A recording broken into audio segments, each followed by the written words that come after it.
Hello बच्चों, मैं हूं आपका प्यारा Vipin Chaubisa sir.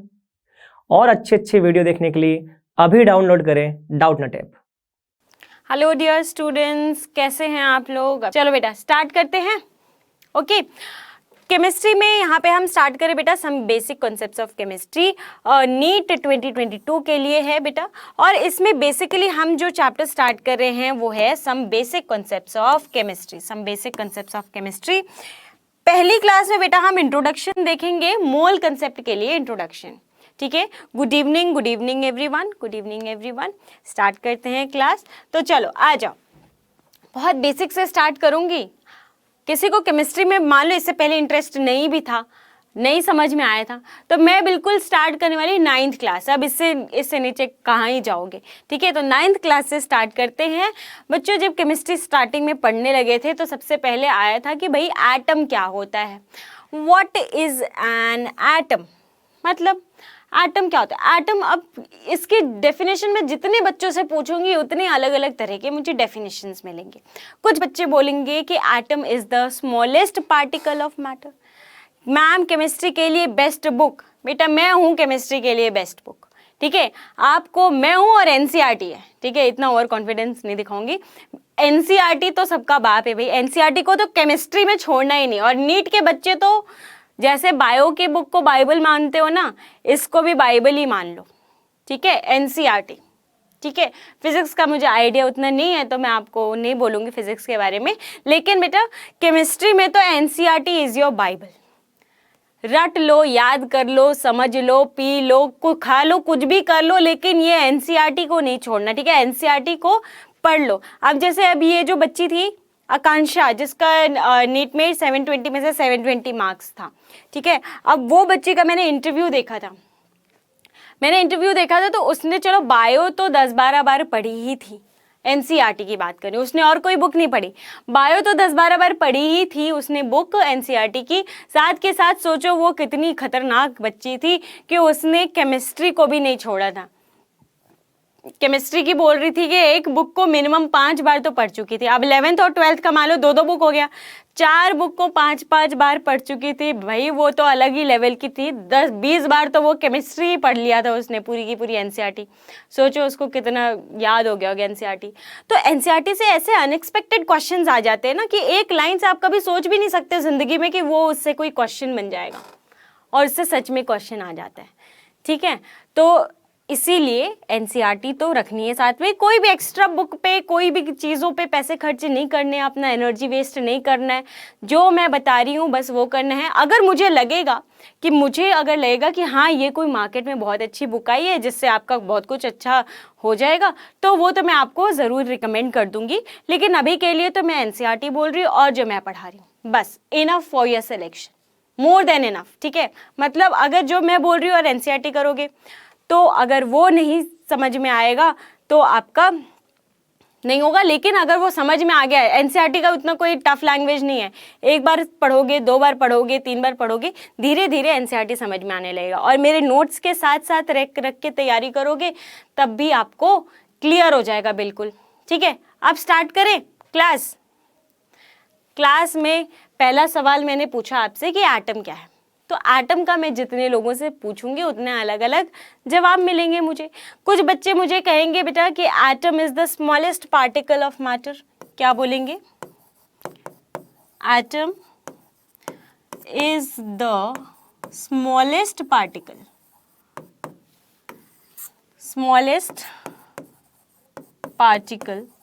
Of matter. अब बेटा ये मैटर का स्मॉलेस्ट पार्टिकल है? नहीं बेटा, आप बिल्कुल लेट नहीं हो प्रिपरेशन के लिए। 2020-21 है ये। ठीक है, और मैं ये मानती हूँ कि अगर आपको कॉम्पिटिटिव एग्जाम की तैयारी करनी है, ठीक है, कॉम्पिटिटिव एग्जाम की तैयारी करनी है तो यू आर नेवर लेट। ठीक है, अगर आप आईएएस की तैयारी नहीं कर रहे हो, उसके अलावा अगर आप कोई भी कॉम्पिटिटिव एग्जाम की तैयारी कर रहे हो तो यू आर नेवर लेट बच्चे। अगर आपको 2021 वाला भी तैयारी करना था तो मैं अपने सब्जेक्ट में आपको कॉन्फिडेंस दिला सकती हूँ कि अभी जो आपका मई में एग्जाम होने वाला है, मैं तो उसके लिए भी आपको प्रिपेयर कर दूंगी एकदम 100%। तो you are never late for the preparation. जब जागो तभी सवेरा। ठीक है, और जब आप अब जाग गए हो तो आपके पास बहुत टाइम है। मतलब पूरा 1.5 साल है आपके पास एकदम फोड़ देना 1.5 साल में, ठीक है। और एग्ज़ाम है नीट का, तो आपको तो पता ही है कि नीट का एग्ज़ाम पूरा एनसीईआरटी बेस्ड आने लगा है आजकल, तो आपको बिल्कुल इधर उधर भटकना नहीं है, ठीक है। और जो भी ऐसे यूट्यूब के वीडियोस हैं उनके चक्कर में नहीं पड़ना, क्योंकि हम आपको जो पढ़ा रहे हैं हमें अपने ऊपर पूरा कॉन्फिडेंस है कि उसके बाहर एनसीईआरटी से बाहर और उससे बाहर आपको एग्ज़ाम नहीं आएगा। तो अपना जो टाइम है उसको यूटिलाइज करना है क्वेश्चंस प्रैक्टिस करने में। और कहाँ के क्वेश्चंस प्रैक्टिस करोगे? जो हम आपको क्वेश्चन बैंक दे रहे हैं, ठीक है बेटा।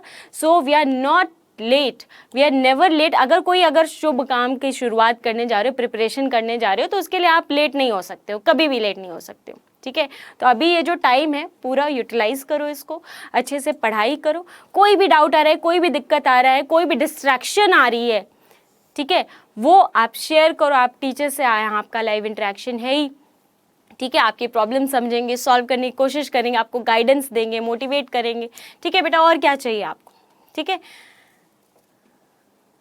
हाँ, मेरे साथ नोट्स बनाते चलो। पहले मैं थोड़ा 1-2 टॉपिक बता देती हूँ कैसे आपको पढ़ना है। मैं जो पढ़ा रही हूँ वो आप साथ के साथ तो लिखते हुए चलोगे। आपको ये जो स्लाइड्स है, इस पे जैसे मैंने ये सारी चीज़ें लिखी, ये आपको स्लाइड्स जो है वो PDF फॉर्मेट में मिल जाएंगी, मतलब मेरी ही हैंडराइटिंग में। तो वो आपका एक नोट्स वो अलग बनता जाएगा, लेकिन साथ साथ में आपने अपने हैंड रिटन नोट्स भी बनाने हैं बेटा, ठीक है। तो आप किसी भी टॉपर को देखोगे, कोई भी सिलेक्शन वाला है, उसका कभी नहीं देखोगे कि तुम कि किसी और के नोट से पढ़ लिया ऐसे। उसका हमेशा खुद का हैंड रिटन नोट्स है। जो चीज़ जितनी ज़्यादा लिखोगे वो दिमाग में उतनी ज़्यादा फिट होगी। कहते हैं ना कि कोई चीज़ अगर आप लिख देते हो तो वो नियति बन जाती है आपकी, ठीक है।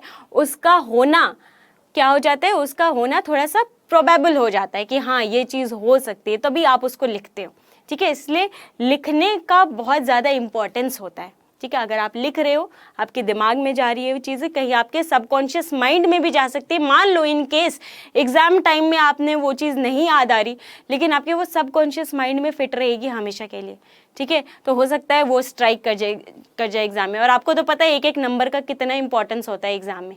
1 नंबर से सिलेक्शन हो जाता है, सिलेक्शन रुक जाता है, रैंक बन जाती है, रैंक बिगड़ जाती है। तो कितना इंपॉर्टेंट है, ठीक है। इसलिए कोई चांस नहीं लेना, अपने हैंड रिटन नोट साथ के साथ बनाइए। मैं जो क्वेश्चंस करा रही हूँ वो क्वेश्चन सॉल्व करेंगे आप प्रॉपर, जैसे स्कूल में करते हैं, जैसे आप कोचिंग में करते थे, वैसे ही आप ये क्वेश्चन सॉल्व करेंगे। मतलब आपको ऐसा नहीं लगना चाहिए कि ये मैम तो ऐसे मोबाइल में वैसे बोली जा रही है, पता नहीं क्या बोल रही है, समझ में नहीं आ रहा है। जहाँ नहीं समझ में आ रहा है वहाँ बोलो, जहाँ क्वेश्चन नहीं लग रहा वहाँ बोलो, ठीक है बेटा। तो एकदम सीरियस प्रिपरेशन के लिए, क्योंकि सीरियस एग्जाम है, सीरियस प्रिपरेशन करेंगे और सिलेक्शन मिलेगा, ठीक है बेटा। तो एटम को मैं डिफाइन करी थी कि atom is the smallest particle of matter. अब मुझे कुछ बच्चे बोलेंगे कि हम एटम को डिवाइड भी कर सकते हैं, ठीक है। तो एटम्स को हम इनडिविजिबल नहीं बोल सकते हैं, ठीक है। तो एटम को डिवाइड कर सकते हैं बेटा, इसीलिए हम एटम को क्या मान के चलेंगे कि atom are the smallest particle of matter that participates in a chemical reaction. कोई भी केमिकल रिएक्शन हो रहा है, H2 + O2 दे रहा है, H2O, कार्बन प्लस ऑक्सीजन दे रहा है, कार्बन डाइऑक्साइड, इसमें बेसिकली पार्टिसिपेट कौन करे बेटा? एटम्स। तो एटम का डेफिनेशन हो जाएगा, atom is the smallest particle of matter that takes part in a chemical reaction, ठीक है। तो ये हो जाएगा हमारा एग्जैक्ट डेफिनेशन बेटा एटम का, ठीक है बच्चे। एग्जैक्ट डेफिनेशन ऑफ एटम क्या हो जाएगा कि वो स्मॉलेस्ट पार्टिकल मैटर का जो किसमें पार्टिसिपेट करता है बेटा? That participates in a chemical reaction, ठीक है। समझ में आ गया। अब देखिए एटम के बारे में एक और बहुत अच्छी चीज बताने वाली हूं। हाँ, जो लाइव क्लास के नोट्स आप बना रहे हो ना, हर चैप्टर का आपने एक एक नोटबुक खरीद लो, ठीक है। नोट्स अलग, ये तो आपको PDF फॉर्मेट में आपको मिलेगा ही, वो तो आपके फ़ोन में रहेगा। आपको कोई भी डाउट आ रहा है, अपने नोट्स में कोई डाउट आ रहा है, आपने ऐप पे गए और आपने वो PDF फॉर्मेट निकाली और आपने वो कर लिया, पढ़ लिया, ठीक है, आपका डाउट क्लियर हो गया। तो वो ऐप में तो रहेगा ही रहेगा, आप अपने नोट्स अपने पास रखोगे, ऐप के नोट्स तो ऐप में रहेंगे, ठीक है। तो ऐसे नहीं कि आप क्या अलग लिख रहे हो ऐप के लिए, इतना टाइम नहीं है, इतना टाइम वेस्ट नहीं करेंगे।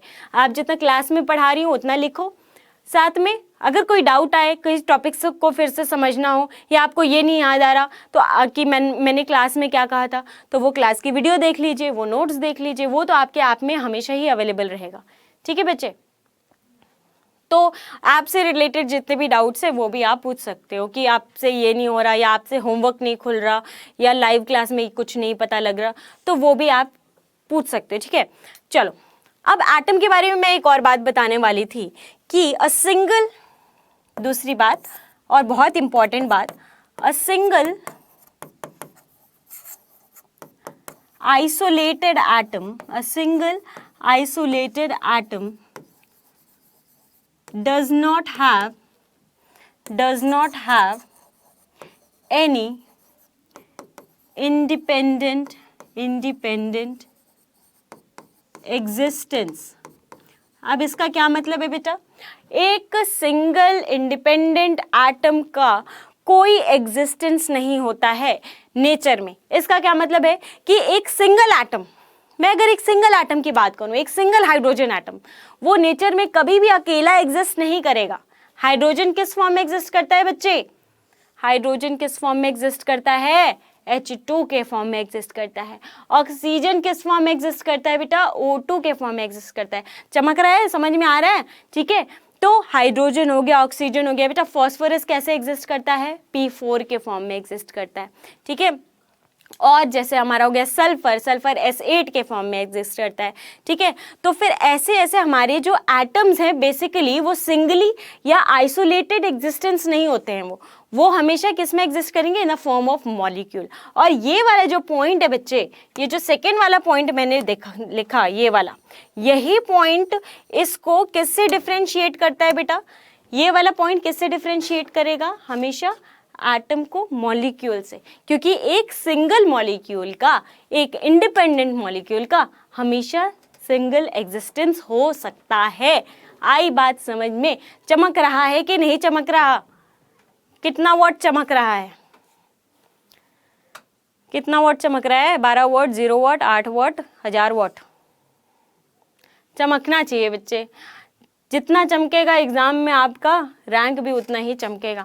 ठीक है, यहाँ नहीं चमक रहा तो यहाँ चमकाओ, बार बार बोलो नहीं समझ में आ रहा, नहीं समझ में आ रहा। ठीक है, समझ में आना चाहिए, बस समझ में आएगा तभी क्वेश्चन लगा पाओगे। ठीक है बच्चे, सिंपल सी बात मैंने बोली कि एटम जो होता है स्मॉलेस्ट पार्टिकल ऑफ मैटर होता है। ठीक है बेटा, एटम जो होता है स्मॉलेस्ट पार्टिकल ऑफ मैटर होता है। मैटर मतलब सॉलिड लिक्विड गैस का जो सबसे छोटा पार्टिकल होता है वो होता है एटम, और जो कि केमिकल रिएक्शन में पार्टिसिपेट करता है। कौन करेगा केमिकल रिएक्शन में पार्टिसिपेट, एटम। ठीक है बच्चे, अब एक सिंगल आइसोलेटेड एटम का हमेशा इंडिपेंडेंट एग्जिस्टेंस नहीं हो सकता, नेवर एवर, नेवर एवर, कभी भी एक सिंगल आइसोलेटेड एटम का इंडिपेंडेंट एग्जिस्टेंस नहीं हो सकता, और यही पॉइंट इसको मॉलिक्यूल से डिफरेंशिएट करता है।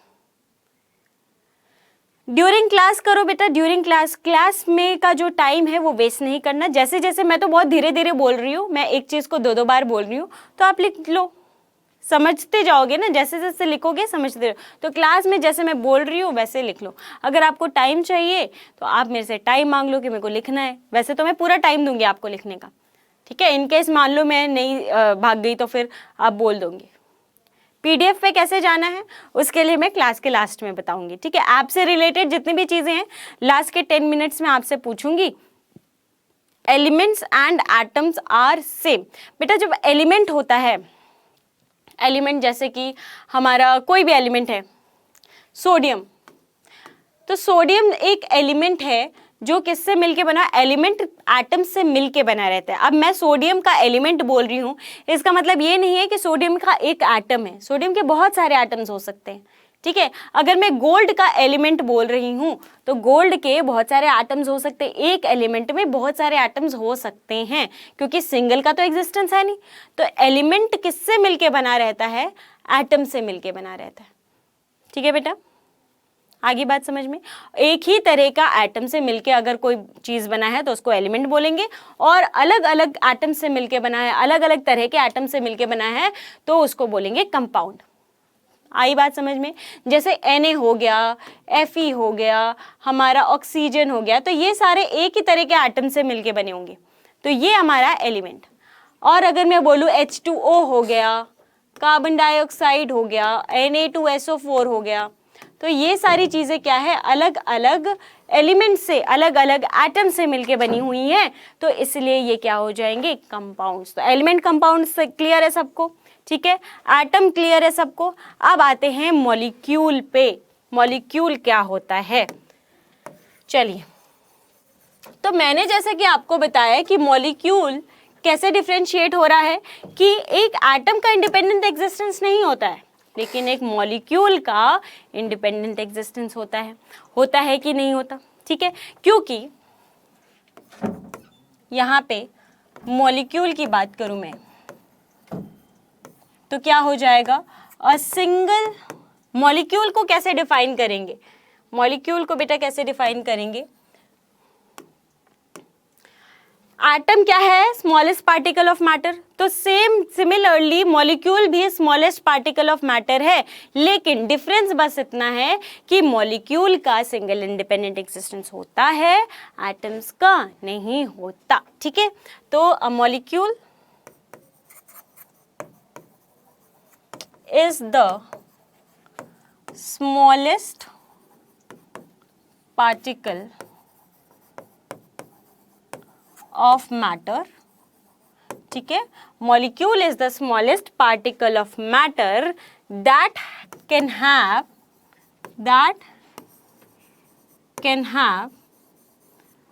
single or independent existence or independent existence. बोलो चमका, चमका कि नहीं चमका। एटम और मॉलिक्यूल में डिफरेंस कोई भी पूछेगा, रास्ते में राह चलते आते जाते बता दोगे एटम और मॉलिक्यूल में क्या डिफरेंस होता है, ठीक है। कोई पूछे भाव मारने को बोल देना एटम और मॉलिक्यूल का डिफरेंस पता है मुझे, ठीक है। इम्प्रेस हो जाएगा कोई भी। चलो, मॉलिक्यूल पता चल गया, एटम पता चल गया। एग्जाम्पल देती हूँ। अब जैसे H2O का क्या है, एक मॉलिक्यूल है, O2 का क्या है, एक मॉलिक्यूल है, कार्बन डाइऑक्साइड का क्या है, एक मॉलिक्यूल है, P4 का क्या है, एक मॉलिक्यूल है, S8 का क्या है, एक मॉलिक्यूल है, एटसेट्रा। जिसमें भी एक से ज़्यादा एटम दिख जाएंगे वो हो जाएगा मॉलिक्यूल। एटम क्या हो जाएगा बेटा, जैसे कि ऑक्सीजन हो गया, हाइड्रोजन हो गया, नाइट्रोजन हो गया, फॉस्फोरस हो गया, सल्फर हो गया, सोडियम हो गया, पोटाशियम हो गया, हमारा आयरन हो गया, silver, gold, copper, Ag, Au, Cu, सब क्या है, एटम्स है। एक एक एटम क्या हो जाएगा, अलग अलग इंडिपेंडेंट एग्जिस्टेंस, ये ठीक है। और ये H2O हो गया, O2 हो गया। अब इसमें सेम टाइप भी हो सकता है, डिफरेंट टाइप भी हो सकता है।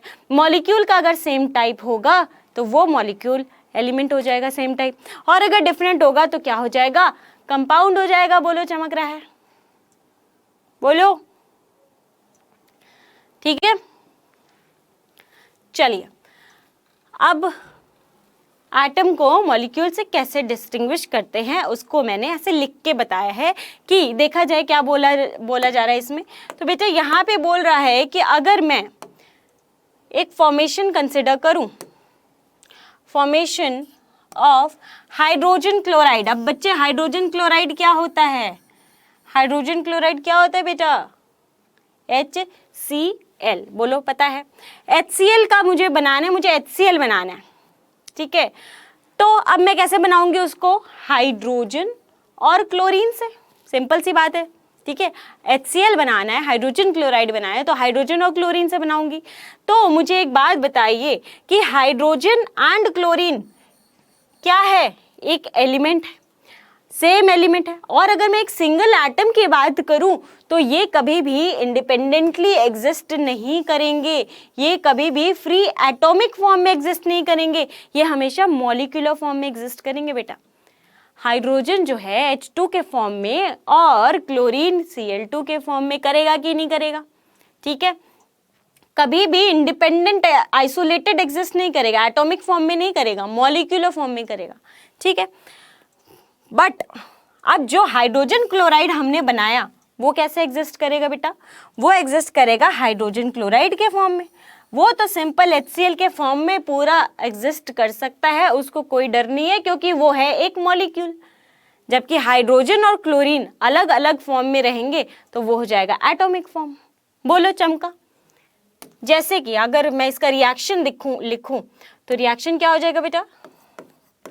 H2 plus Cl2 gives HCl। Balance कर देंगे तो 2HCl। कभी भी इस रिएक्शन को मैं ऐसे नहीं लिखूंगी H plus Cl gives HCl। Wrong. Wrong क्यों बेटा? क्योंकि हाइड्रोजन और क्लोरीन अलग अलग लिख दिया मैंने, इसको अलग इसको अलग, जो कि पॉसिबल ही नहीं है। कभी जिंदगी में ऐसा नहीं हो सकता, लाइफ टाइम। ठीक है, समझ में आया? बोलो कहाँ गए सारे के सारे? अरे जाग रहे हो या सो गए? चैन से सोना है तो जाग जाइए, क्योंकि हम कर रहे हैं प्रिपरेशन कर रहे हैं, सोने की तैयारी नहीं कर रहे हैं, एग्जाम देने की तैयारी कर रहे हैं। ठीक है बेटा, चलिए अब मॉलिक्यूल क्या हो गया? मॉलिक्यूल का मैंने बता ही दिया क्या हो गया। मॉलिक्यूल आपका हो जाएगा जैसे H2O, CO2। एक टाइप का भी हो सकता है और अलग अलग टाइप का भी हो सकता है। तो ये हो जाएगा बेटा एक टाइप का P4S8। ये सारे क्या हो गए? एक टाइप के। अलग अलग टाइप का जैसे हो जाएगा आपका Na2SO4, CuCl2। ये सारे अलग अलग टाइप के हो गए। ठीक है, समझ में आया? तो आप मेरे से उतने ही कनेक्टेड रहेंगे जितने मैं आपसे कनेक्टेड हूँ। ठीक है, आप तो मुझे फिर भी देख सकते हो। सोचो, मुझे तो पता भी नहीं चल रहा मैं किस किस बच्चे को पढ़ा रही हूँ। मुझे तो आपकी शक्ल भी नहीं दिख रही। तो मुझे ऐसे फील कराओ कि मैं आप लोगों को सच में पढ़ा रही हूँ। ठीक है, इसलिए कनेक्टेड रहना। जितनी मैं आपसे कनेक्टेड हूँ आपको भी उतना ही कनेक्टेड रहना पड़ेगा। ठीक है, पूरा जोश हाई होना चाहिए। ओके, चलिए तो ये सारे क्या है बेटा? ये अलग अलग मॉलिक्यूल्स हैं। इसमें क्या है? अलग अलग एटम है, और इसमें क्या है? एक तरह के एटम है। बोलो चमक रहा है ना? समझ आया? चल बच्चे, अब बेटा एटम हमने जान लिया क्या होता है। अब हम जानते हैं कि एटॉमिक मास क्या होता है।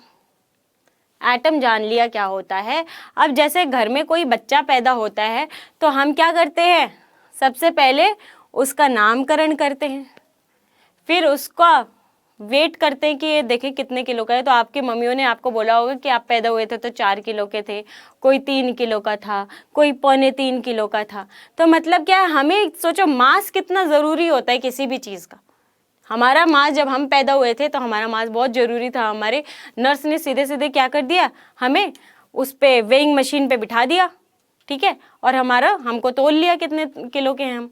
लेकिन एटम का हमने आविष्कार किया, एटम आया इस धरती पे, हमने उसका नाम दे दिया। ऑक्सीजन को ऑक्सीजन एटम बोल दिया, हाइड्रोजन एटम बोल दिया, आयरन बोल दिया, फेरम फेरस। ठीक है, तो ये सारी चीज़ें हमने नामकरण तो कर दिया बेटा। अब बारी आई उसका वेट करने की। वेट मतलब इंतज़ार वाला वेट नहीं, वेट मास वाला वेट। ठीक है, वेट करने की बारी आई तो हम क्या इसको उस पे रख सकते हैं? वेइंग बैलेंस पे। अभी तो मैंने बोला बेटा कि स्मॉलेस्ट पार्टिकल ऑफ मैटर है। कैसा है? स्मॉलेस्ट पार्टिकल ऑफ मैटर है। तो एक बात बताइए, अगर स्मॉलेस्ट पार्टिकल ऑफ मैटर है तो क्या मैं इसका वेट वेइंग मशीन पे कर सकती हूँ कभी भी जिंदगी में? नेवर। ठीक है, कर ही नहीं सकते बेटा, क्योंकि वो तो इतना छोटा है, इतना छोटा है कि वेइंग बैलेंस उसको पहचानेगा ही नहीं। वो बोलेगा तू कौन है, तू तो है ही नहीं। ठीक है, तो इसीलिए बेटा एटम का अगर मुझे वेट करना है तो मुझे कुछ निंजा टेक्निक अपनानी पड़ेगी। निंजा टेक्निक तो पता है ना? निंजा थोड़ी देखते हो? अब देखो निंजा टेक्निक क्या थी। फिजिक्स वालों से हमने क्या किया? कॉपी किया कि फिजिक्स वालों ने कैसे मास कैलकुलेट किया था, उनका सोचते हैं और उसी को थोड़ा बहुत कॉपी कर लेते हैं, थोड़ा जुगाड़ कर लेते हैं। अब बताओ बच्चे, फिजिक्स में कैसे हमने देखा? बताओ, फिजिक्स में आते हैं तो अब बताओ, हम बन रहे थे आदि मानव से मानव बने।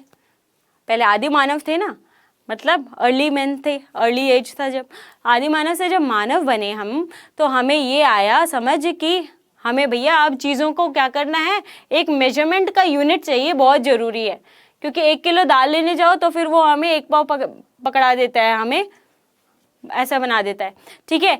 तो हमें क्या चाहिए, एक प्रॉपर वो चाहिए, एक प्रॉपर यूनिट चाहिए, जिससे कि हम क्या कर सके, यूनिटी ला सकें कि हाँ 1 किलो मतलब पूरी दुनिया में 1 किलो का मतलब एक ही है, 1 पाव मतलब 1 पाव का मतलब पूरी दुनिया में एक ही है, 1 मीटर का मतलब पूरी दुनिया में एक ही है, ठीक है। और या फिर मैं बोलूँ 1 फीट का मतलब पूरी दुनिया में एक ही यूनिट, एक यूनिट हमने स्पेसिफाई करना था फिजिक्स में। तो अगर मास की बात करूँ तो मास में वो यूनिट को हम क्या बोलते हैं, केजी, किलोग्राम। अब जब हम आदि मानव से मानव बने तब उस टाइम पे तो किलोग्राम डिफाइंड नहीं था, तो जैसे जैसे डिस्कवरी होने लगी इसकी नीड और बढ़ती गई कि हमें क्या करना है बेटा, हमें करना है किलोग्राम क्या होता है वो डिफाइन करना है, ठीक है बेटा। तो किलोग्राम को कैसे डिफाइन किया गया, देखो हमने मान लिया, हमने क्या किया, एक टुकड़ा लिया, एक ऐसा टुकड़ा लिया, ठीक है। अब इस टुकड़े को बोल दिया गया कि पूरे दुनिया में इस टुकड़े का जितना भी वेट होगा उसको हम क्या मानेंगे, 1 kg, ठीक है बेटा। अब ये टुकड़ा एक्चुअली एक सिलेंडर था, ठीक है। अब जिसको जिसको 1 किलो की ज़रूरत थी वो आए यहाँ पे, इस सिलेंडर का वेट किया और 1 किलो इसके बराबर का वेट लेके अपने अपने देश में चले गए और समझ गए कि 1 किलो ये होता है, पूरी दुनिया में ये फैल गया कि 1 किलो का मास होता है, वो होता है इस सिलेंडर के मास के बराबर। अब इस चीज़ का ठेका किसने लिया था बेटा, इस चीज़ का ठेका लिया था IUPAC ने।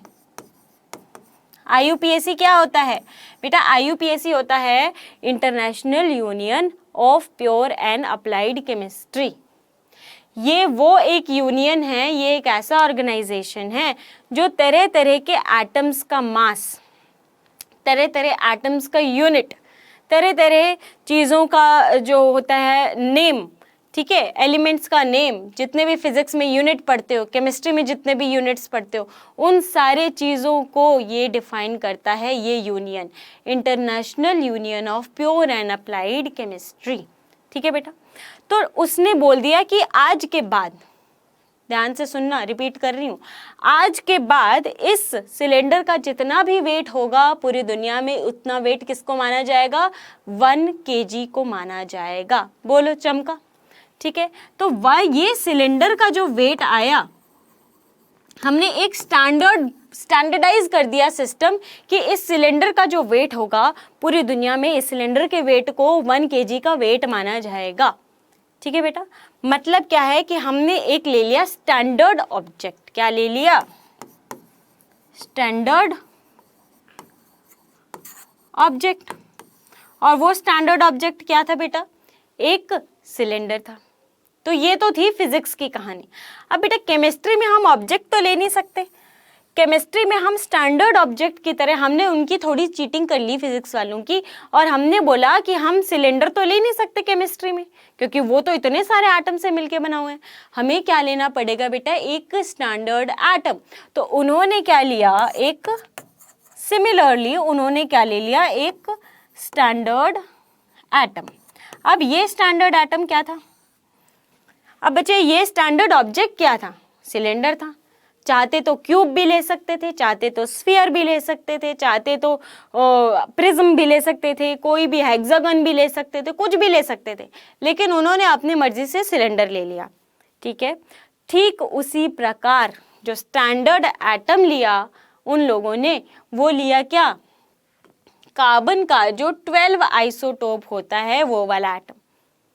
मतलब बेटा कार्बन जो होता है ना, हमारे नेचर में 2 फॉर्म में एग्जिस्ट करता है, एक होता है कार्बन 12 और एक होता है कार्बन 14। तो कार्बन 12 का क्या मतलब होता है, वो वाला आइसोटोपिक फॉर्म जिसमें कार्बन का मास क्या होता है, 12 ग्राम, और C14 वो वाला कार्बन का आइसोटोपिक फॉर्म जिसमें कार्बन का वेट होता है 14 ग्राम। तो 14 वाला नहीं लिया, क्या लिया एटम, हमने C12 एटम लिया। तो हमने बेटा स्टैंडर्ड ऑब्जेक्ट ले लिया क्या, कार्बन का 12 आइसोटोप।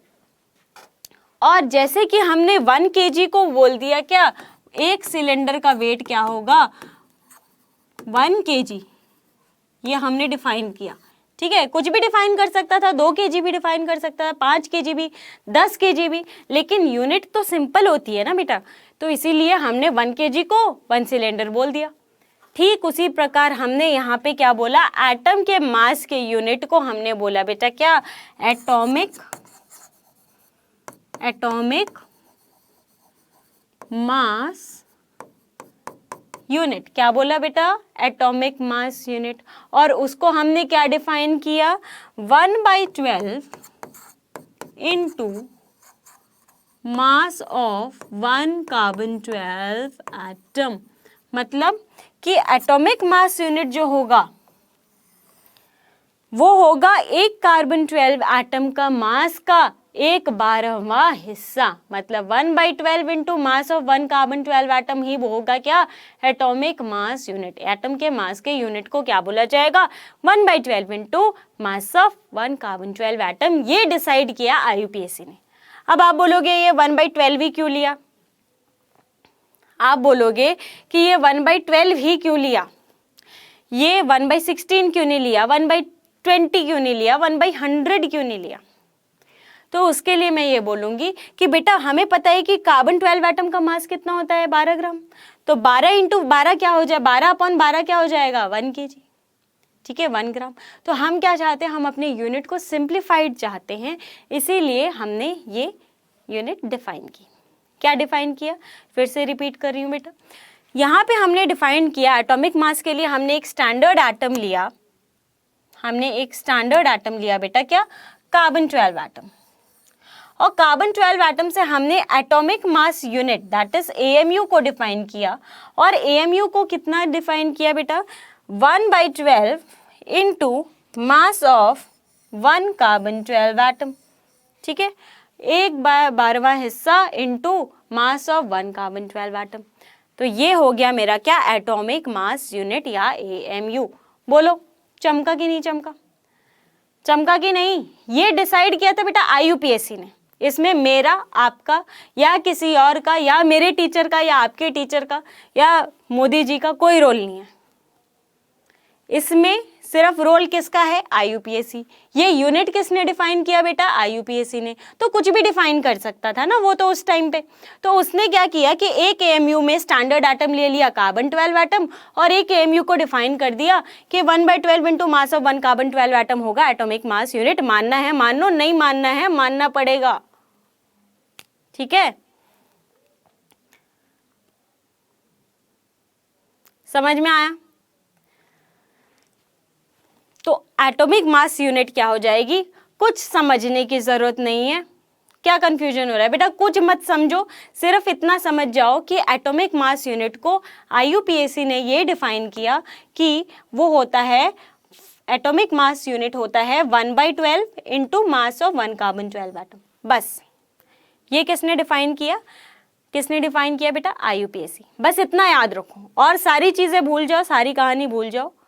क्या हो जाएगा, 1 atomic mass unit is equals to 1/12 into mass of 1 carbon 12 atom. बोलो चमक रहा है। ठीक है, रोज समझा। देखो समझ में आना बहुत जरूरी है।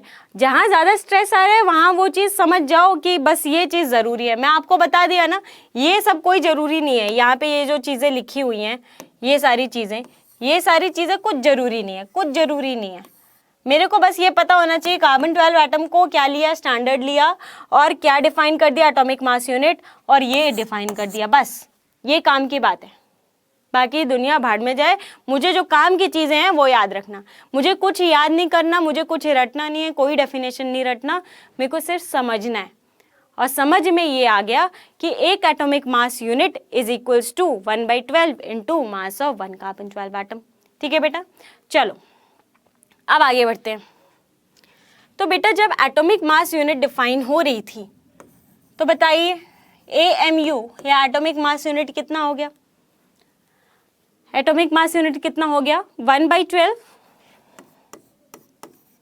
Into mass of 1 carbon 12 atom.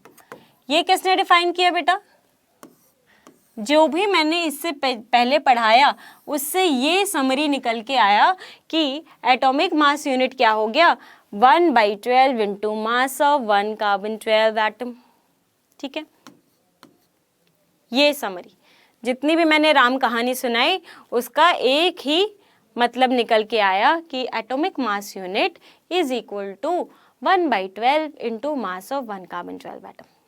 और ये जो एटॉमिक मास यूनिट डिफाइन हुआ था ये बहुत पुराने ज़माने में, आज से मान लो 300-400 साल पुराना ये यूनिट डिफाइंड है।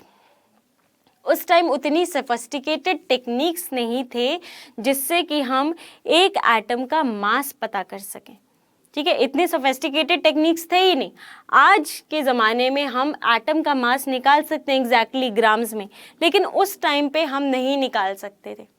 ठीक है, तो अब क्या हुआ बेटा, बहुत सारे एक्सपेरिमेंट्स हुए, बहुत सारे एक्सपेरिमेंट्स हुए। जैसे कि जब एक्सपेरिमेंट हुआ सोडियम के ऊपर, तो ये जो मास है ये आया 23 into 1/12 into mass of 1 carbon 12 atom. मतलब जब हमने बेटा सोडियम पे एक्सपेरिमेंट किया तो ये 1 AMU से कितने टाइम्स हैवियर आया बेटा, 23 टाइम्स। और ये जो 23 नंबर है ये मैंने अपने मन से नहीं लिखा है, ये एक्सपेरिमेंटली आया। ठीक है, ये जो 23 आया बेटा ये एक्सपेरिमेंटली आया, ये एक्सपेरिमेंटल डेरिवेशन था। उस टाइम जो साइंटिस्ट ने एटम्स का मास निकाला तो ये पता चला कि जो सोडियम का मास आया है वो 23 टाइम्स क्या है, of this number of 1 AMU। तो बताओ इस चीज़ को मैं AMU लिख सकती हूँ, ये पूरे के पूरे चीज़ को मैं AMU लिख सकती हूँ कि नहीं लिख सकती हूँ। तो सोडियम का मास कितना हो जाएगा बेटा, यहाँ पे सोडियम के मास को मैं 23 AMU लिख सकती हूँ। सोडियम के मास को मैं 23 AMU लिख सकती हूँ, क्योंकि ये क्या हुआ, अब हाउ बेटा, हाउ से मतलब नहीं है, वहाँ पे वो जो साइंटिस्ट थे उन्होंने बड़ी मेहनत से एक्सपेरिमेंट किया। हमें एक्सपेरिमेंट नहीं जानना कि कौन सा एक्सपेरिमेंट किया, कैसे किया, हमें सिर्फ ये जानना है कि उन्होंने एक्सपेरिमेंट किया, उसका रिजल्ट ये आया कि सोडियम का मास आया 23 times into mass of 1 carbon 12 atom, बस। ठीक है, सिमिलरली अब मान लो सल्फर पे एक्सपेरिमेंट किया। ठीक है, सल्फर पे किया तो बेटा सल्फर का मास आया 32 times into mass of 1 carbon 12 atom. अब ये भी एक्सपेरिमेंटली आया, हमें ये जानने की जरूरत नहीं है कि किस एक्सपेरिमेंट से आया, हमें साइंटिस्ट नहीं बनना, हमें रिसर्च नहीं करना, हमें तो नीट का एग्जाम निकालना है। ठीक है, तो बस हमें जो रिजल्ट जो है वो जानना है, एक्सपेरिमेंट्स करना होगा तो वो भी कर लेंगे बाद में आगे जाके रिसर्च में। ठीक है, अभी तो हमारा मेन एम क्या है, इसीलिए भटकना नहीं है। इतना बहुत बच्चे होते हैं कि मैं ऐसे बोल देती हूँ मैं कि जैसे कि हाँ इलेक्ट्रॉन का आविष्कार हो गया, इलेक्ट्रॉन ऐसे ऐसे बन गया, तो वो एकदम बच्चे घुस जाएंगे कि कैथोड रे एक्सपेरिमेंट हुआ तो मैम रे ऐसे क्यों जा रही थी, ऐसे क्यों नहीं जा रही थी, इतना नहीं सोचना। ठीक है, हमें क्या सोचना है, वो एक्सपेरिमेंट हो चुका है आज से 200 साल पहले, हम सिर्फ आपको रिजल्ट बता रहे हैं। एनसीईआरटी सिर्फ आपको रिजल्ट बता रही है, आपको कहानी बता रही है कि उस टाइम के ज़माने में ऐसा हुआ था और ये रिजल्ट आया था। ठीक है, तो वो आपको समझाना चाहते हैं, सिर्फ समझना है। ठीक है, तो सिम्मी समझ में आया कैसे आया ये बेटा? चलो अब अगर बात करें सल्फर की, तो मैं सल्फर के मास को लिख सकती हूँ कि सल्फर का मास कितना हो जाएगा बेटा? सल्फर का मास कितना हो जाएगा बेटा? यहां से मैं लिख सकती हूँ कितना हो जाएगा कि 32 AMU लिख सकती हूँ। कोई मेरे को रोक सकता है? कोई नहीं रोक सकता, क्योंकि एक AMU का तो ही होता है, ये चीज क्या है, ये एक AMU ही तो है, तो इसको मैं लिख सकती हूँ 32 AMU। सिमिलरली ऑक्सीजन पे भी एक्सपेरिमेंट हुआ, ऑक्सीजन पे जब एक्सपेरिमेंट हुआ तब ये हुआ 16 into 1/12 into mass of 1 carbon 12 atom. तो इसको मैं लिख सकती हूँ कितना बेटा? इसको लिख सकती हूँ क्या, 16 AMU। किसी को कोई दिक्कत परेशानी? लिख सकती हूँ, बिल्कुल लिख सकते। तो अब क्या हो रहा है यहाँ पे, अब देखिए हो क्या रहा है। अब कहने वाली समझने वाली बात यहाँ पर आती, मुद्दे पर आते। एटॉमिक मास, एटॉमिक मास क्या है? एक नंबर है, मेरा मास मान लो 60 किलो है, आपका मास मान लो 45 किलो है, ठीक है, आपके मम्मी का मास मान लो 65 किलो है, ठीक है, पापा का मास मान लो 70 किलो है। तो ये जो 70, 65, 80, 55 ये सारी चीज़ें क्या है, ये एक नंबर ही तो है, ठीक है, ये क्या है, एक नंबर है। सिमिलरली एटॉमिक मास क्या है, ये जो 23 है बेटा, ये 23 है, ये 32 है, ये 16 है, ये क्या है, एक नंबर है। Atomic mass is a number, एक नंबर है जो कि हमें ये बता रहा है कि वो इस क्वांटिटी से, मास ऑफ 1 कार्बन 12 एटम से कितने टाइम्स क्या है, हेवियर है।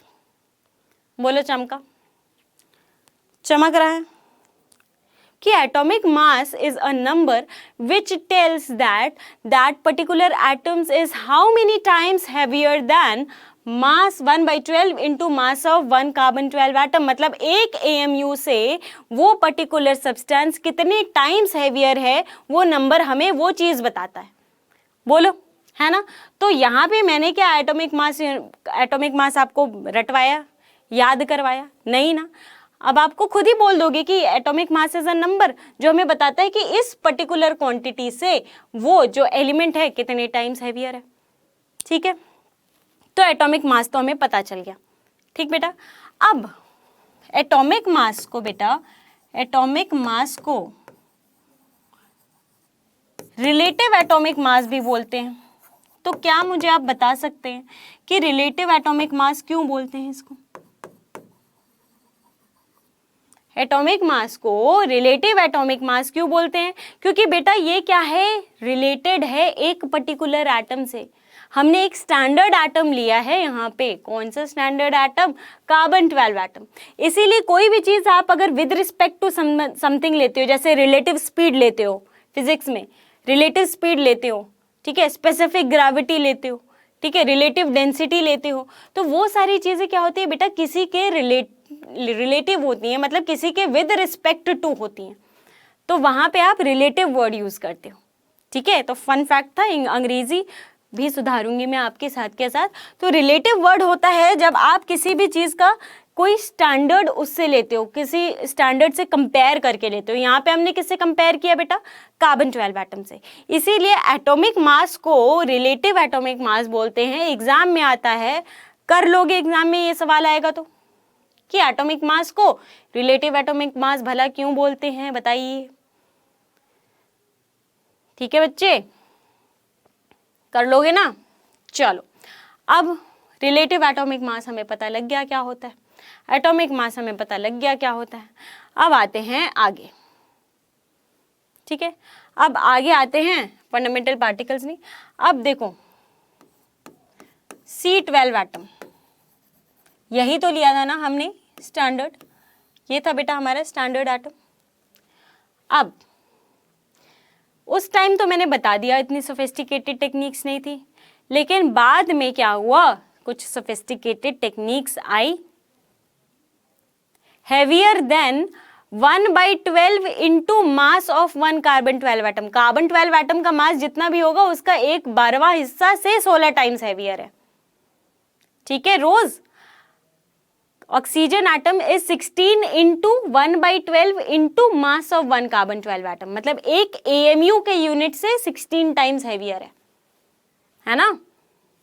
क्योंकि AMU हमारा मास ऑफ कार्बन 12 एटम नहीं था, AMU था बेटा 1/12 into mass of 1 carbon 12 atom.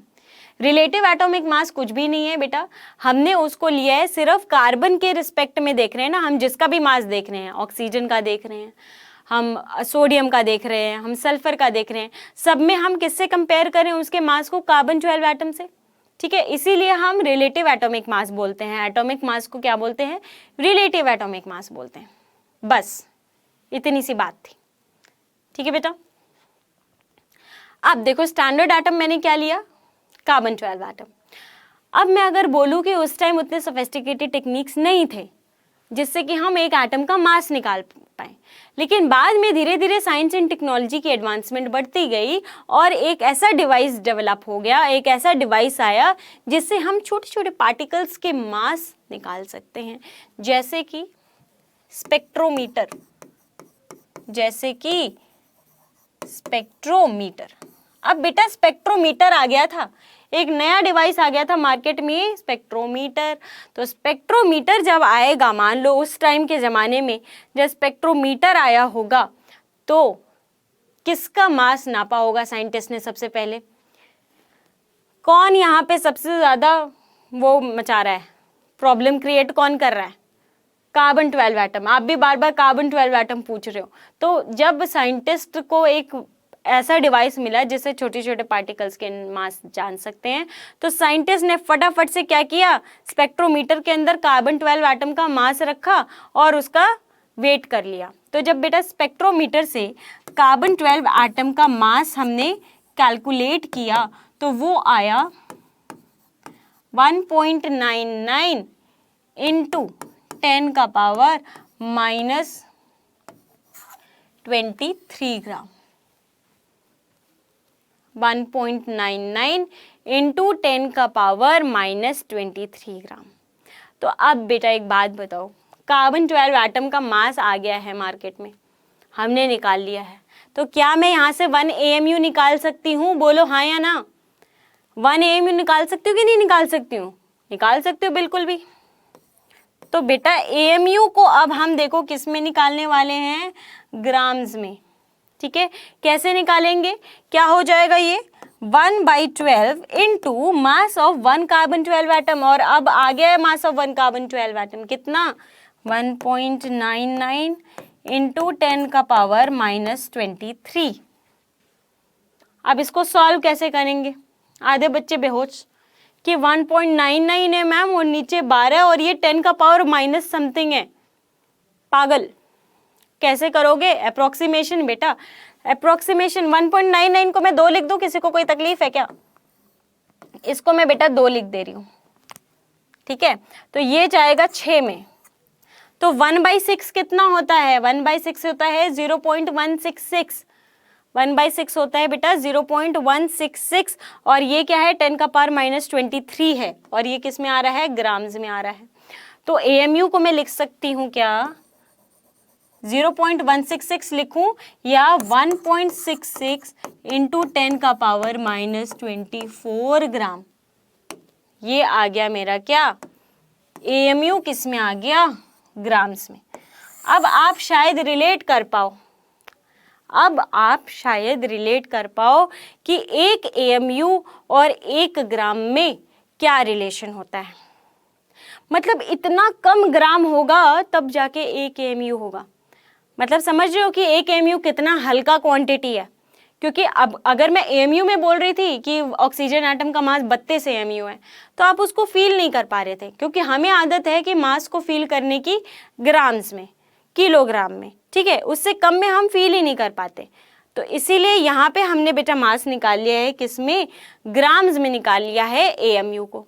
तो एक बार इसको देखो और समझो, कोई डाउट हो तो पूछो। चलो समझ में आ गया, ये आगे बढ़े कि 1 AMU कितना हो गया, इतना ग्राम हो गया। अब मैं आपसे पूछने जा रही हूँ एक बहुत ही लाजवाब सवाल कि 1 मोल क्या होता है, बताइए।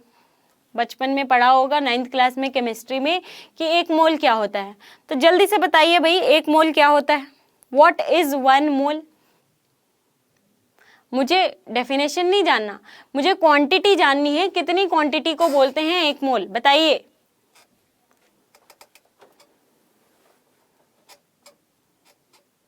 बोलो बोलो, थक रहे हो क्या? थक गए या सो गए? बेटा 1 मोल, अच्छा मैं बोलूँ 1 दर्जन क्या होता है, 1 डजन। व्हाट इज 1 डजन, या 1 दर्जन किसको बोलते हैं?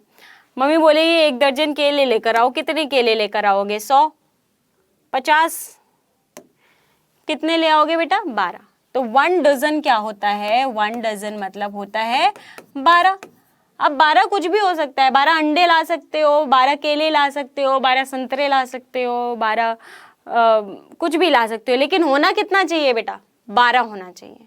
तो हमने अपना जीवन आसान करने के लिए एक 12 को एक यूनिट बना दिया कि 12 क्वांटिटी में होगा अगर कोई भी चीज़, तो उसको 1 डजन बोला जाएगा। बोलो हाँ या ना? बिल्कुल ठीक है। अब 1 डजन का मतलब मुझे पता है। अब मुझे बताओ कपल क्या होता है? कपल कपल किसको बोलते हैं? कपल तो पता ही होगा, कपल किसको बोलते हैं? 3 लोगों को कपल बोलोगे क्या? 10 लोग रोड पे जा रहे बोलोगे कपल जा रहा है? ये देखो सबको पता है कपल बोलते हैं बेटा 2 को। अगर कोई क्रिकेट मैच का फैन है, क्रिकेट मैच देखते हैं तो बोलते हैं couple of runs. Okay, the batsman stole a couple of runs between the wickets, बोलते हैं ना। मतलब क्या है कि वो बिटवीन द विकेट्स क्या है, 2 रन भाग गया, कपल ऑफ रन्स। ठीक है, स्कोर किसको बोलते हैं? आप लड़के बताएंगे स्कोर किसको बोलते हैं? स्कोर किसको बोलते हैं बेटा? 100 की क्वांटिटी को बोलते हैं स्कोर। 100 रन बना दिए तो स्कोर हो गया। ठीक है, स्कोर बोलते हैं 100 को। ठीक है, सेंचुरी बोल दो। ठीक है, डिकेड बोलते हैं किसको? 1 डेकेड किसको बोलते हैं? 10 साल को। ठीक है, वैसे ही सेंचुरी या स्कोर किसको बोलते हैं? 100 को बोलते हैं। ठीक है, तो बेसिकली बेटा हमने क्या कर दिया है, इन क्वांटिटीज को किसी नाम से, स्कोर नाम से, कपल नाम से, डजन नाम से क्या कर दिया है, स्पेसिफाई कर दिया है। तो ये तो हमने अपनी डे टू डे लाइफ को आसान बनाने के लिए किया है। अब केमिस्ट्री को आसान बनाने, केमिस्ट्री भी तो आसान बनानी है ना। जिंदगी आसान तो तभी बनेगी जब फिजिक्स, केमिस्ट्री, बायोलॉजी, हमारे लिए तो वही जिंदगी है। ठीक है, तो जब ये आसान बनाएंगे हमारे लिए जिंदगी आसान बन जाएगी। तो केमिस्ट्री को थोड़ा स्टैंडर्डाइज करने के लिए, उसको थोड़ा आसान बनाने के लिए हमने एक यूनिट बनाया 1 मोल। हमने नहीं, एवोगैड्रो ने बनाया था। हम तो अभी आए हैं ना दुनिया में, एवोगैड्रो ने बनाया था, अब तो नहीं रहे वो, लेकिन एवोगैड्रो ने 1 मोल एक यूनिट बनाया था और 1 मोल को उन्होंने एक क्वांटिटी स्पेसिफाई कर दी थी। अब आप बोलोगे कितनी क्वांटिटी? अब ये क्वांटिटी थी बेटा कितनी, 6.022 इंटू 10 का पावर 23। अब आप बोलोगे कि ये क्या हो गया, इतनी सारी क्वांटिटीज कैसे हो सकती हैं? क्योंकि मैंने बात की बेटा केमिस्ट्री में हम बात करेंगे एटम्स की, मॉलिक्यूल्स की, आयंस की, इलेक्ट्रॉन की, प्रोटॉन की, न्यूट्रॉन की। मतलब क्या है बेटा कि ये जो क्वांटिटी है ये बहुत ज़्यादा होनी चाहिए, तभी आप इसको क्या कर पाओगे, इसको मेजर कर पाओगे। एक एटम को मेजर नहीं कर सकते, 1 मोल एटम को जरूर मेजर कर सकते, क्योंकि उसमें होंगे इतने सारे एटम्स। एक मॉलिक्यूल को मेजर करने में थोड़ी दिक्कत आएगी, लेकिन अगर मैं बोलूँ 1 मोल मॉलिक्यूल, मतलब इतने सारे मॉलिक्यूल, तो हम बोलेंगे ठीक है, इतने सारे मॉलिक्यूल्स हैं तो कुछ तो मास होगा इसका, 1 ग्राम 2 ग्राम कुछ तो मास होगा। ठीक है, तो इसीलिए हमने बेटा 1 मोल को डिफाइन कर दिया, ये स्पेसिफिक क्वांटिटी। अब क्योंकि हम केमिस्ट्री में बात कर रहे हैं, इसीलिए ये क्या हो सकता है, पार्टिकल हो सकता है। और क्या होगा बेटा, ये एटम हो सकता है, ये मॉलिक्यूल हो सकता है, और क्या हो सकता है बेटा, ये आयन हो सकता है, कोई भी इलेक्ट्रॉन हो सकता है, प्रोटॉन हो सकता है, न्यूट्रॉन हो सकता है, कुछ भी हो सकता है। तो आज के बाद 1 मोल, या इसको हम बेटा Na से भी डिनोट करते हैं। तो 1 मोल या Na किसको कहेंगे बेटा, इतनी क्वांटिटी को हम बोलेंगे 1 मोल। क्लास किसकी रुक गई, चल रही है कि नहीं चल रही है? ठीक है बच्चे, तो 1 मोल या 1 मोल क्वांटिटी हम किसको बोलेंगे, इस स्पेसिफिक नंबर को बोलेंगे। चलो अब आपको मैं थोड़ा काम देती हूँ, बड़ी देर से बैठे बैठे मजे ले रहे हो। मुझे बताओ रेसिप्रोकल ऑफ 1 मोल कितना हो जाएगा? 1/Na की वैल्यू बताओ कितनी हो जाएगी, जल्दी से सॉल्व कर रहे हो कि नहीं? आज तो मैंने ऐसे ही क्लास लिया, बीच बीच में मैं क्विज भी डालूंगी, तो इसलिए सोने का टाइम नहीं मिलेगा। 1/Na निकाल लो, मतलब 1/6.022 इंटू 10 का पावर 23 निकालना है हमें। हाँ, तो बेटा 6.022 को अप्रोक्सीमेटली 6 लिख दो। ठीक है, अप्रोक्सीमेशन करो, और इसको हम क्या करते हैं, 1 मोल, अगर मोल का हम कैलकुलेशन करते हैं तो 6.022 को 6 लिख दो। अब बताओ कितना आंसर हो जाएगा। अब देखिए यहाँ पे क्या हो रहा है, यहाँ पे मैंने बोला कि 1/Na को क्या लिख दो, 6.022 को 6 ही लिख दो, और ये हो जाएगा 10 का पावर 23। ठीक है। अब 10 का पावर 23 नीचे से ऊपर जाएगा, कितना हो जाएगा 10 का पावर -23, ये हो जाएगा बेटा 10 का पावर -23। और ये क्या हो जाएगा 1/6 बेटा, 1/6 यहाँ पे अभी निकाला था AMU का, जब आपने सॉल्व किया था 1/6 कितना निकाला था 0.166, तो 0.166 इंटू 10 का पावर -23 लिख दो, या फिर आप क्या लिख सकते हैं, 1.66 इंटू 10 का पावर -24 लिख सकते हो। बोलो ये आएगा कि नहीं आएगा 1/n? इस बात से सहमत हो सारे के सारे? अब यहाँ पे मैं क्या लिख सकती हूँ, ये क्वांटिटी और ये क्वांटिटी तो सिमिलर है, तो मैं क्या लिख सकती हूँ बेटा, AMU को Na के टर्म्स में लिख सकती हूँ, AMU को Na के टर्म्स में लिख सकती हूँ क्या, कि 1.66 इंटू 10 का पावर -24 ग्राम, या फिर लिख सकती हूँ बेटा यही तो है 1/Na, तो AMU को मैं ग्राम्स में कैसे लिख सकती हूँ कि 1 AMU is equals to 1/Na gram. बेटा बहुत इंपॉर्टेंट है, बहुत ही ज्यादा इंपॉर्टेंट है, लिख लो। 1.66 वहां इसलिए नहीं लिखा बेटा, 1.66 ये डिवाइड करने पे आया है, मैंने अपनी मर्जी से नहीं लिखा है। देखो यहाँ पे किया था 1/6, ठीक है, 1/12 into mass of 1 carbon 12 atom किया था, तब आया था 1.66, और यहाँ पे कैसे आया 1/Na से आया। दोनों क्वांटिटी इत्तेफाक से क्या आई, सिमिलर आई, इसीलिए मैंने ये क्वांटिटी लिखा और उसके बाद इक्वल टू लिख दिया 1/Na ग्राम। समझ में आया? बोलो 1.66 इंटू 10 का पावर -23 को आप लिख सकते हो, एक पॉइंट इधर जाएगा तो क्या हो जाएगा 1.66, और वो पावर में क्या हो जाएगा 10 का पावर -24। ठीक है, इतनी बात क्लियर है? तो बेटा ये AMU और एवोगैड्रो नंबर में रिलेशन बहुत इंपॉर्टेंट है, समझ में आ रहा है तो बहुत अच्छी बात है। ठीक है, कि AMU और उसमें क्या रिलेशन हो जाएगा, यहाँ पे मैं फिर से बता देती हूँ, यहाँ पे देख लो, रिजल्ट लिख देती हूँ कि क्या हो जाएगा बेटा यहाँ पे, कि 1 AMU is equals to 1/Na gram.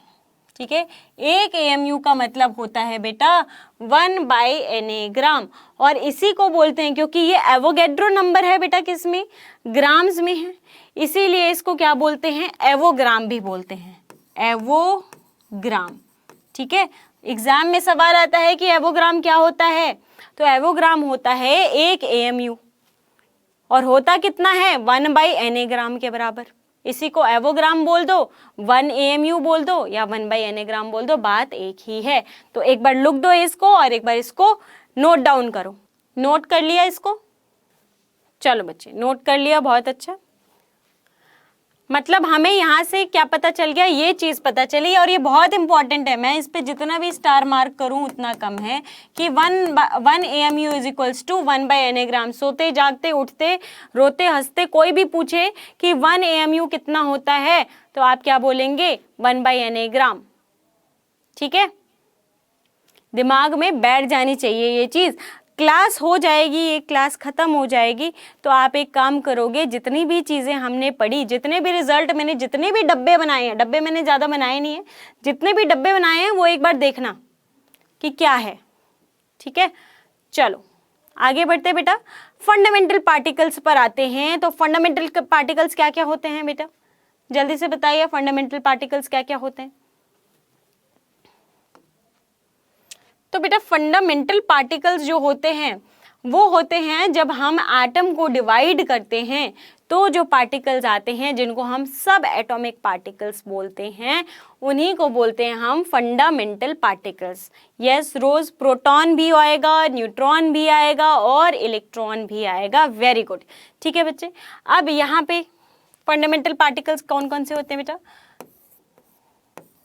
3 fundamental particles होते हैं। एक होता है हमारा इलेक्ट्रॉन, एक होता है प्रोटॉन और एक होता है न्यूट्रॉन। अब इसको फर्दर डिवाइड नहीं कर सकते, इससे ज्यादा नहीं। ठीक है, ओके जैनब, आप लोग अपने नाम से आओगे ना, तभी मेरे को इसमें रोज आ रहा है नाम, तो फिर मेरे को लग रहा है आपका नाम रोज है। ठीक है, अपने नाम से आओगे तो आपके नाम से पता लगेगा, नहीं तो मेरे को ऐसा कैसे नाम पता लगेगा आपका। ठीक है, अब यहाँ पे हो गया सीरियल नंबर।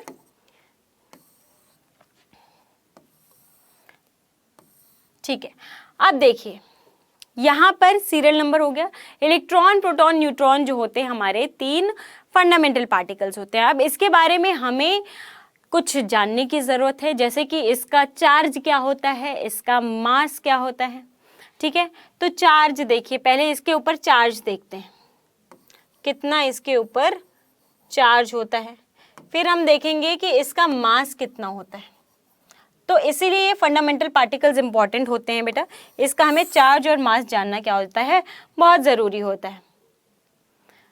नहीं मित MTA कुछ आ रहा है, तुम्हारे भी नाम नहीं आ रहा है, MIT 13 MT आ रहा है, तो अपने नाम से आओगे तो फिर मेरे को ही पता लगेगा ना कौन कौन है, कैसे हैं। ठीक है, काफ़ी बच्चों का तो नाम आ रहा है, कुछ कुछ का नहीं आ रहा है, कोई बात नहीं। अब नेक्स्ट क्लास में आना तो अपना वो जो ईमेल आईडी है वो शायद चेंज कर लेना, नहीं तो वो ईमेल आईडी वाला ही उठा लेता है। ठीक है बच्चे, अब देखो इलेक्ट्रॉन पे चार्ज कितना होता है, मुद्दे पर आओ, बैक टू क्लास। कितना होता है इलेक्ट्रॉन पे चार्ज बेटा? कूलम्स में चार्ज होता है इसका, और कितना कूलम चार्ज होता है, एक तो नेगेटिव में होता है, इतना तो सबको पता है, और कितना होता है 1-1.6 इंटू 10 का पावर -19 कूलम, ये होता है इलेक्ट्रॉन पे चार्ज। प्रोटॉन की चार्ज की बात बताएं, प्रोटॉन के चार्ज की, तो ये सेम मैग्नीट्यूड का चार्ज होता है, लेकिन किस में होता है बच्चे, पॉजिटिव में होता है। ठीक है, तो प्रोटॉन पे सेम चार्ज होता है लेकिन मैग्नीट्यूड उसका उल्टा होता है, तो +1.6 इंटू 10 का पावर -19 कूलम क्या हो जाएगा, हमारा प्रोटॉन का चार्ज हो जाएगा। अब बेटा बताओ न्यूट्रॉन पे चार्ज क्या होता है? न्यूट्रॉन पे चार्ज क्या होता है? न्यूट्रॉन तो न्यूट्रल होता है बेटा, न्यूट्रॉन पे 0 चार्ज होता है, कोई चार्ज नहीं होता है, न्यूट्रल चार्ज होता है इस पे। ठीक है, अब आते हैं मास पे। मास क्या होता है बच्चे? तो बहुत ज़रूरी है, बहुत इंपॉर्टेंट है इनका मास जानना हमें। तो मास क्या हो जाएगा बेटा, यहाँ पे अगर बात करें तो ये होता है 9.1 इंटू 10 का पावर -31 kg। 9.1 इंटू 10 का पावर -31 kg, ये होता है इसका चार्ज। किसका चार्ज हो जाएगा ये, किसका मास हो जाएगा, इलेक्ट्रॉन का। अब मुझे एक बात बताओ, केजी को ग्राम में कन्वर्ट कर लेते हो? केजी को ग्राम में कन्वर्ट कर लेते हो ना? 1 केजी में कितने ग्राम, 1000 ग्राम। तो मैं अगर इसको, ये केजी में है और इसको मैं ग्राम में कन्वर्ट करने को बोलूँ तो आप क्या करोगे, ये जो क्वांटिटी है 10 का पावर -31, इसको 1000 से मल्टीप्लाई कर दोगे, मतलब 10 का पावर 3 से मल्टीप्लाई कर दोगे, तो कितना हो जाएगा बेटा, -31 + 3 कितना हो जाएगा, -28 हो जाएगा। तो इन सब चीज़ों का ध्यान देना कि अगर केजी में है तो -31 और अगर ग्राम्स में है तो -28 हो जाएगा। ठीक है, क्योंकि 1 किलो में 1000 ग्राम होता है। ठीक बेटा, अब इसकी बात करें तो बेटा न्यूट्रॉन और प्रोटॉन का जो मास होता है वो ऑलमोस्ट बराबर होता है। क्या होता है, ऑलमोस्ट बराबर होता है। इसीलिए हम किसी भी एटम के मास को क्या कैलकुलेट करते हैं, उसमें जितने भी प्रोटॉन के मास होगा प्लस जितना भी न्यूट्रॉन का मास होगा वो टोटल मास हो जाता है एटम का। ठीक है, तो न्यूट्रॉन और प्रोटॉन का मास कितना होता है, 1.67 इंटू 10 का पावर -27 kg, ये और ये भी उतना ही होता है, 10 का पावर -27 kg।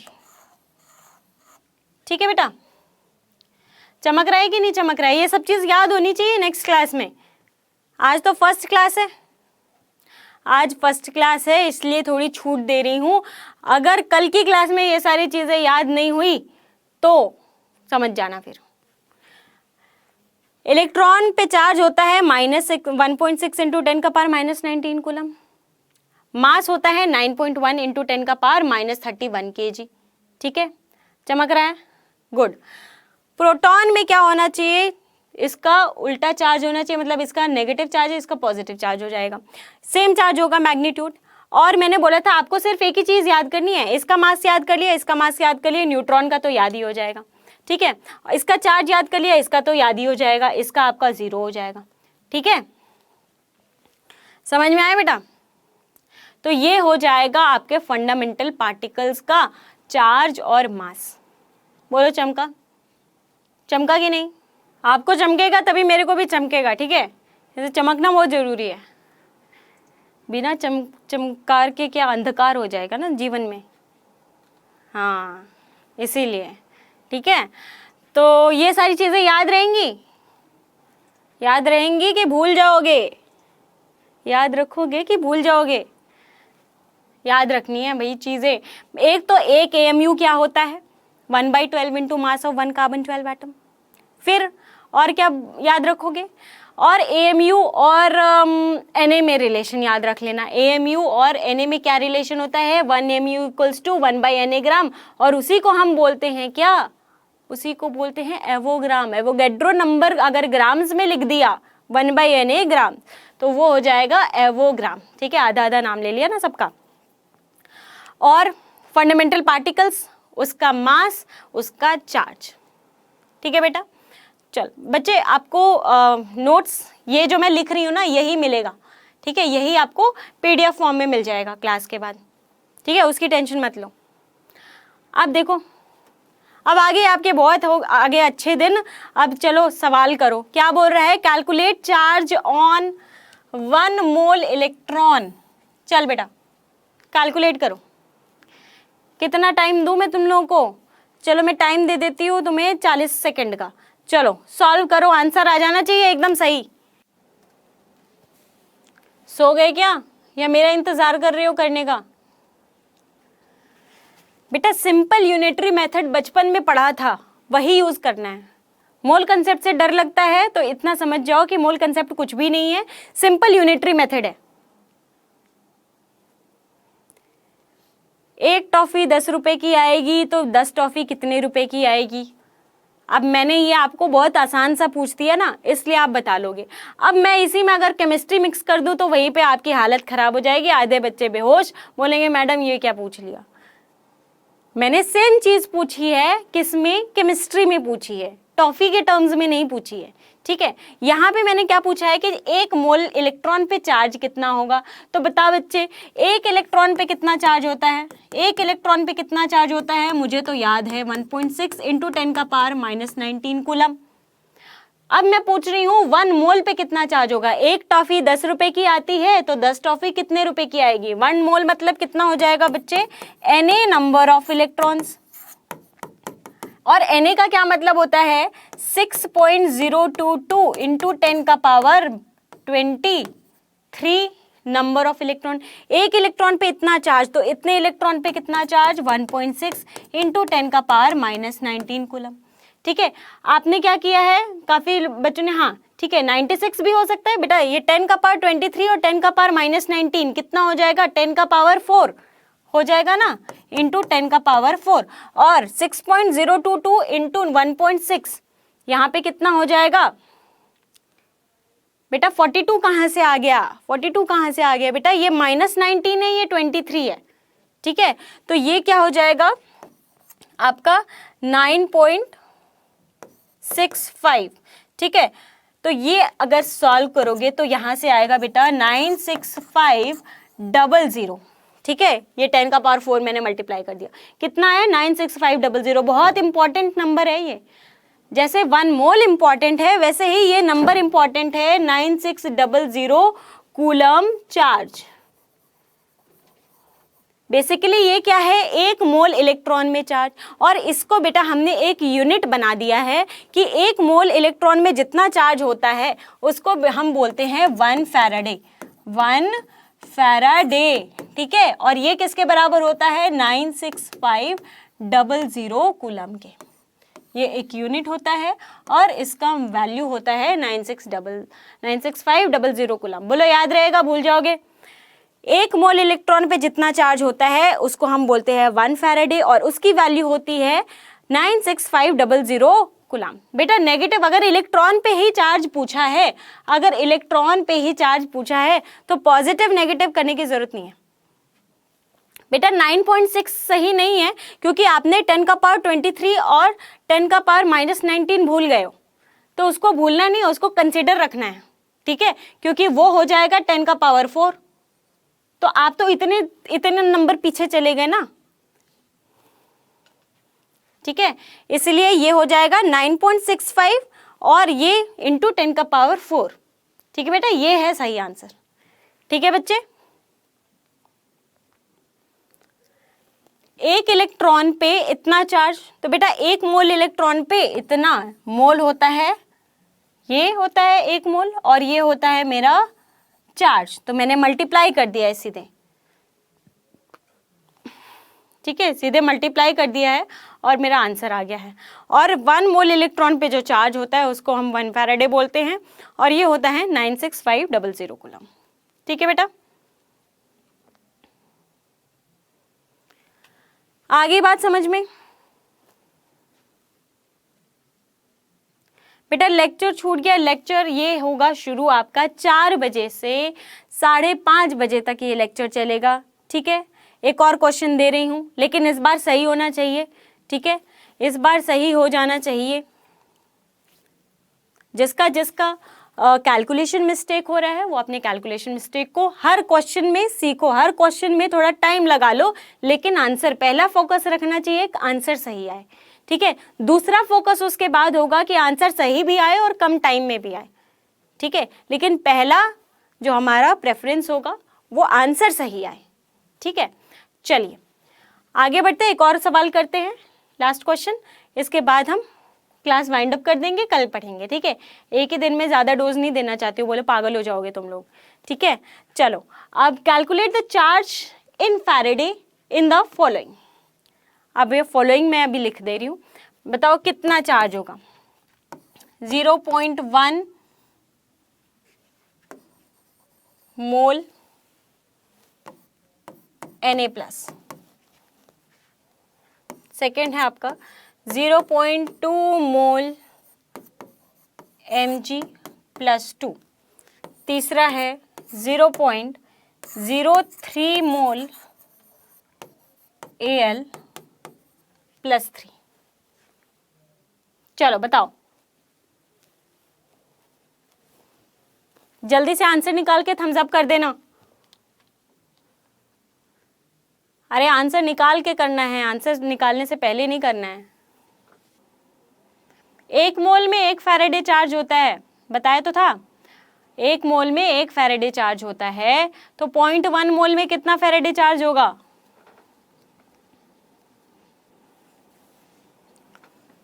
चलो बेटा मैं बताती हूँ यहाँ पे क्या करना है।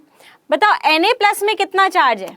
Na+ में कितना चार्ज है? एक पॉजिटिव चार्ज है, तो 1 मोल में कितना पॉजिटिव चार्ज है? एक पॉजिटिव चार्ज है बेटा, तो 0.1 मोल में कितना पॉजिटिव चार्ज हो जाएगा? 0.1 मोल चार्ज हो जाएगा। तो 0.1 मोल चार्ज कह लो, या 1 मोल को मैं 1 फैराडे कह सकती हूँ, तो 0.1 मोल को मैं क्या कह दूंगी? 0.1 फैराडे। किसी को कोई दिक्कत परेशानी? 0.1 मतलब 0.1 मोल कह लो या 0.1 फैराडे चार्ज कह लो, बात एक ही है। अब मुझे बताओ Mg में कितना चार्ज है? +2 का चार्ज है, तो 1 मोल में +2 का चार्ज है, 1 मोल में +2 का चार्ज है, तो 0.2 मोल में कितने का चार्ज होगा बेटा? 0.2 इंटू 2 कितने का चार्ज हो जाएगा? 0.4 मोल चार्ज है, तो 0.4 मोल चार्ज कह लो या फिर 0.4 फैराडे कह लो, बात एक ही है। नीचे आते हैं, तो बेटा 1 मोल में 3 चार्ज है, 3 पॉजिटिव चार्ज है, 1 मोल में 3 पॉजिटिव चार्ज है, तो 0.3 मोल में कितना पॉजिटिव चार्ज हो जाएगा बेटा? हो जाएगा 3 इंटू 0.3 मतलब 0.09, 0.09 कह लो या 0.09 फैराडे कह लो। ठीक है बच्चे, तो ये हो जाएगा आपका आंसर। इसको एक बार आप फिर से ध्यान से देखेंगे और बताएंगे क्या होगा। ठीक है, यहाँ पे फैराडे कुछ भी नहीं है बेटा, 1 फैराडे मतलब होता है 1 mole charge, 1 Faraday is equals to 1 mole charge. तो अब यहाँ पे आपको क्या करना था? यहाँ पे सिर्फ आपको कितना मोल चार्ज है, 1 मोल में एक पॉजिटिव चार्ज, यहाँ पे 2 पॉजिटिव चार्ज, यहाँ पे 3 पॉजिटिव चार्ज। तो 1 मोल में 1 पॉजिटिव, तो इतने मोल में 0.1 इंटू 1, ये क्या हो गया 0.2 इंटू 2, और ये हो गया 0.03 इंटू 3। ठीक है बच्चों, तो इसको आप एक बार फिर से एनालाइज करेंगे, एक बार देखेंगे। ठीक है, समझ में नहीं आया तो फिर से समझो एक बार। ठीक है बच्चे, क्योंकि अगर ये समझ में नहीं आया एक बार खुद से कोशिश करो। कल से मैं यहीं से दोबारा से उठाऊंगी टॉपिक। ठीक है बेटा, तो मिलते हैं कल की क्लास में। एक बार ये जो लेक्चर है इसको आप दोबारा से देखोगे, ये जो लास्ट वाला जो मैंने करा है, कल मैं फिर से ये बात बता दूंगी। घबराने की ज़रूरत नहीं है, एक बार में नहीं समझ में आता है, और अगर एक बार में नहीं समझ में आ रहा है तो कम से कम ये सोचो कि कोशिश तो कर ही रहे हो आप।